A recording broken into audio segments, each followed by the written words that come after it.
That brings us to this sermon series, the thin line between Judas and Peter. Judas and Peter were two of the 12 disciples that followed Jesus around during his 3-year ministry. One went on to be the leader of the early apostolic church and the first pope, if you're Catholic. The other went on to betray Jesus over 30 pieces of silver.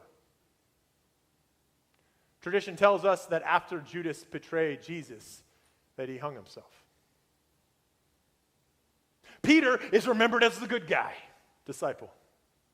The one who loved Jesus, who walked on water towards Christ. And Judas is remembered as the bad guy, the traitor. The one with the curly mustache that's hiding in the shadows, scheming with the Pharisees in the darkness. By the time we get to the Gospel of John, Judas is firmly entrenched as a bad guy character by the later Gospel writer. But you know what struck me as interesting? Not too long ago, during our Wednesday night Bible studies, we went through the entire book, the entire Gospel of Matthew. Wednesday nights at 6 p.m. And when we got to Holy Week, when Jesus entered the city and was headed towards the cross, I couldn't help but notice how similar Judas and Peter were. Despite the fact that they were remembered so differently by history. Not unlike how similar at times King David and King Saul were, and yet remembered very differently in history.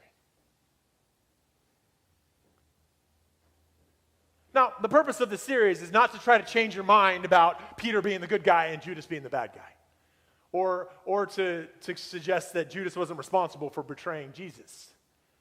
But what I do want to key in on is how similar their actions were, their mistakes were, especially during Christ's passion, and how yet they were remembered so differently by history. If real life doesn't produce such simple good guys and bad guys, then what is the difference between Judas and Peter that matters most to us? Why was King David and King Saul remembered so differently? And so I want to first introduce Peter and Judas. And then I want to talk about what ways in which they were similar. And then finally, we will conclude by the important way in which they were different.